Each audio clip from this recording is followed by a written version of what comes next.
So we'll jump right into it. Got a bunch of plants to show you here. So barberry, crimson cutie, we've talked about this a lot.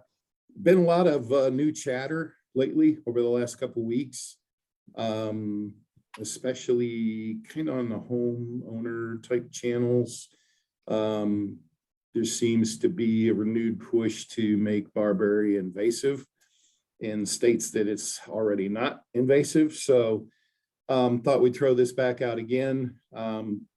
Remember we have Crimson Cutie, which is certified sterile, goes through a process to make sure through the selections that it won't bear fruit or seeds. So it may bear fruit, but the seed is not stable, so it won't germinate. So anyways, we got 2,100 of these. So you can see their today photo in the middle. You can see their last fall.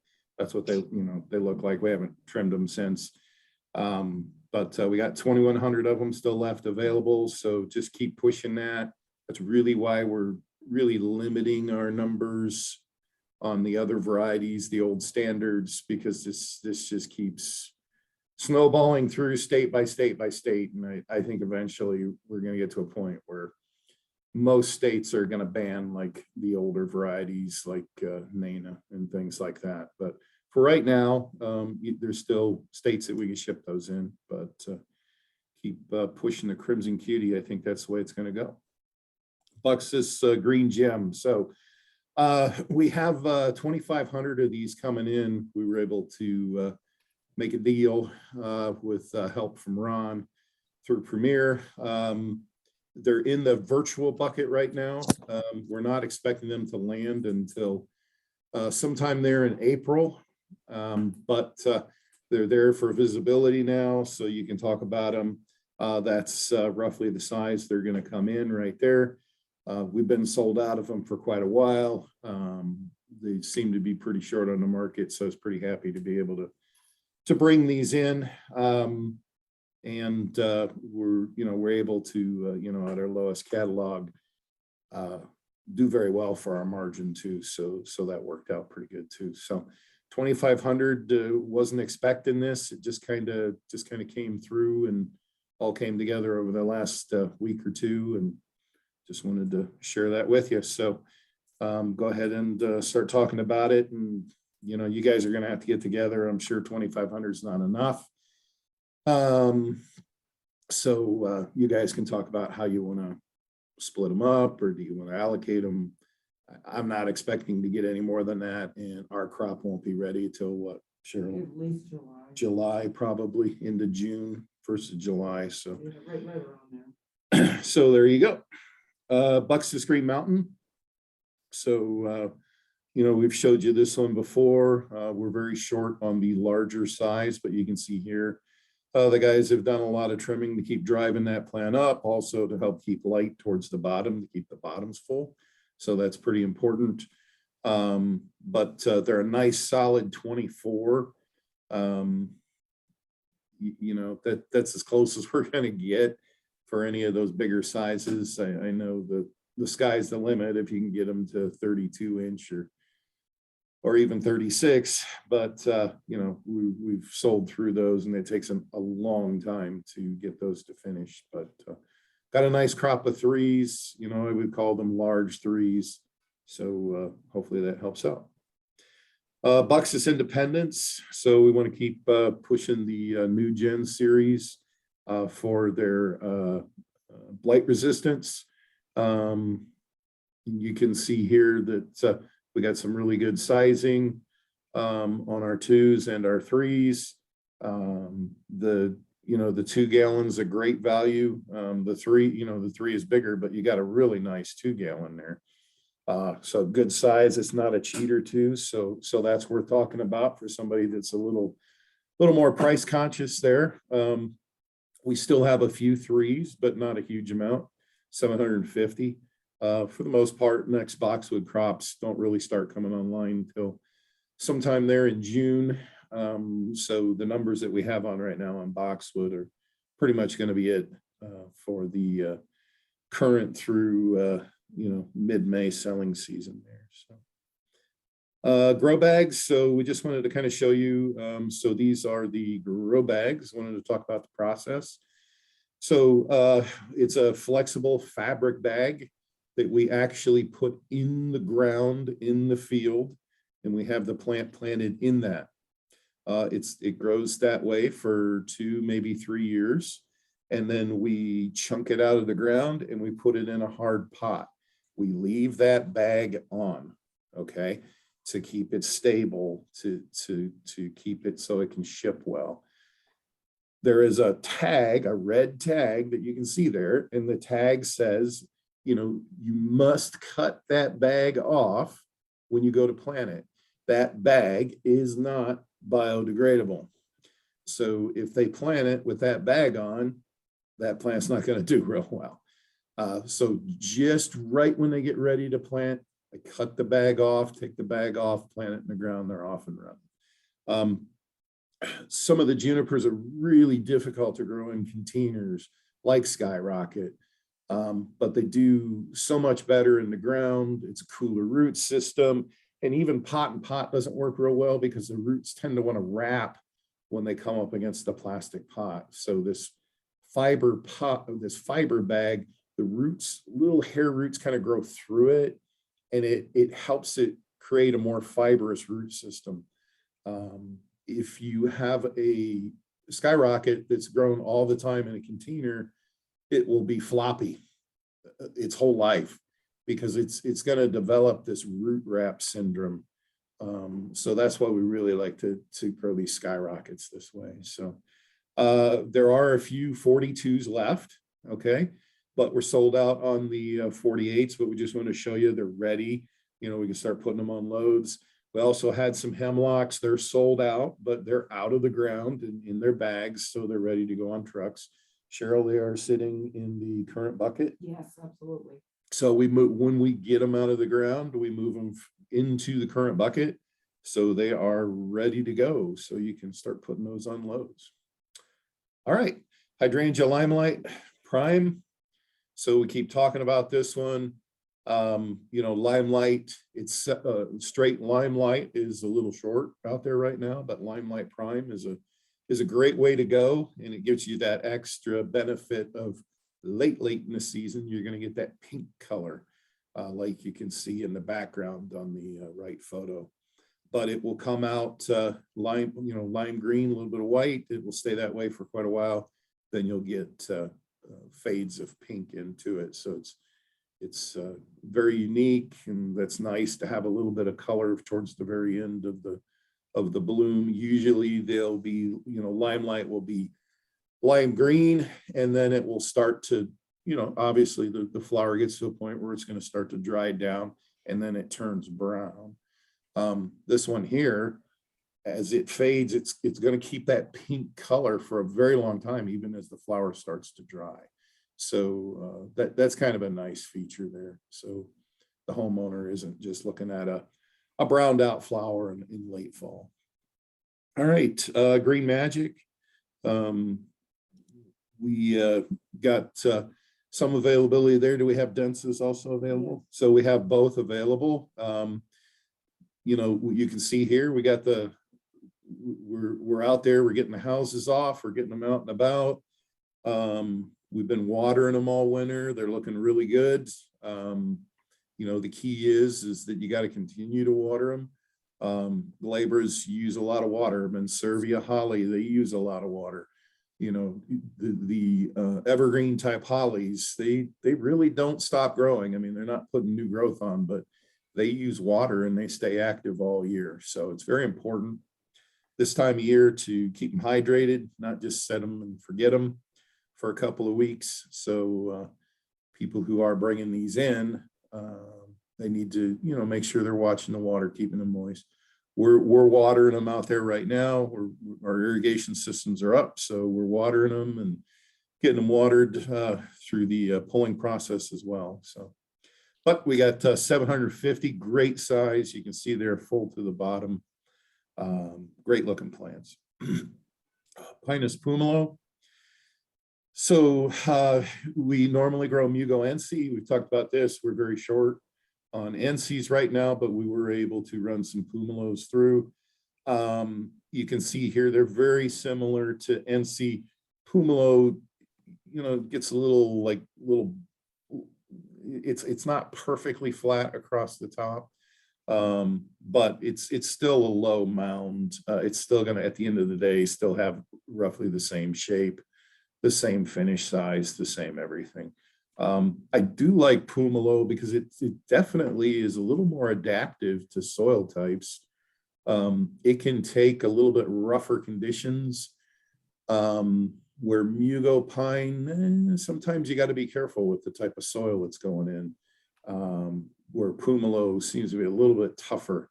So that's kind of a nice thing to talk about. But we are out of NC. Pumelo is a great sub for NC. So Sorbaria cherry on top. This is a new one for us. Sorberias are very tough, very adaptable. They're also known as false spireas. These were bred to be dwarf, really the height that you see there on the right, that's about as tall as it's going to get, but it will spread out.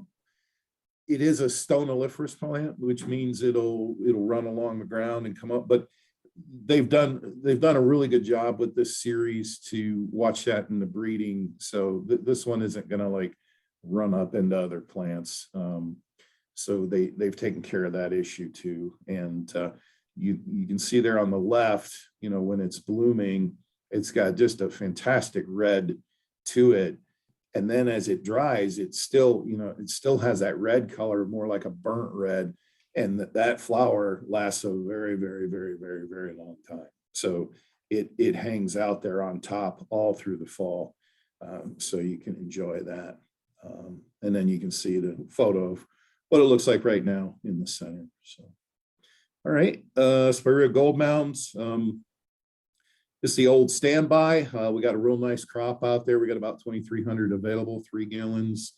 Gold Mound is kind of a low mounding spreader with a pink flower. Don't think I have to talk about it a whole lot. Just wanted to show you the quality. The guys have gone through, and you can see in the center photo, and trimmed off the old dead flowers. So that's how we want to ship it out. And there'll be just tons and tons of little breaks starting to push out. This is a good, easy one to start landing out there. Let it break on the lot. It's fairly tough. I tend to like to protect things from heavy freezes or frosts, but this one, if you keep it dormant, don't let it heat up too much, it will take a little bit tougher conditions for the spring on the lot. So we'll go into the lilac syringa. New Age White really is about the only thing we have availability on. There might be a little tiny bit here or there, but you can see here, Cheryl gave us a couple photos. You got a today photo in the center. You got a photo from the fall off to the right, just before they started to go dormant.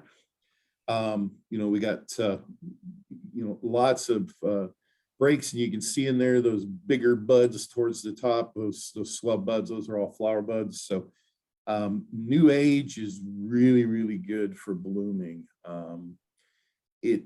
It really loads up with blooms.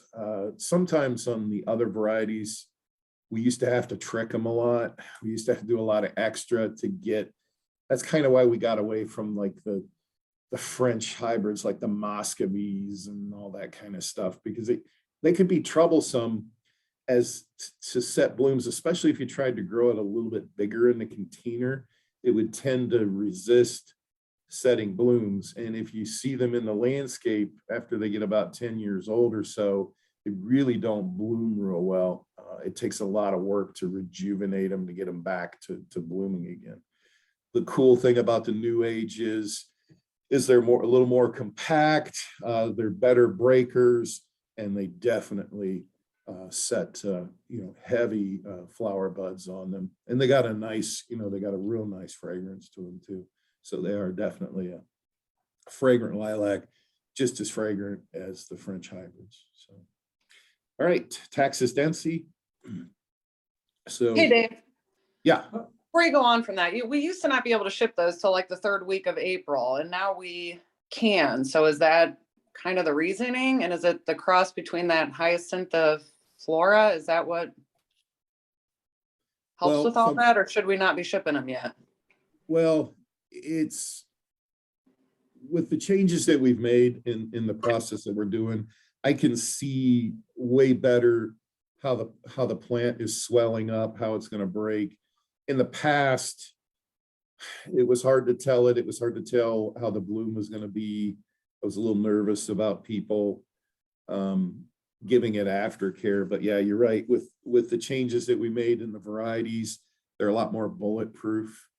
I've never really been really worried with vulgaris. So, you know, we continue to do vulgaris, straight vulgaris, and with the new age and with the new ones through the Proven Winter program, the Peru and whatever the other one is, I forget now. But yeah, they're a lot more bulletproof for the homeowner and the garden center. So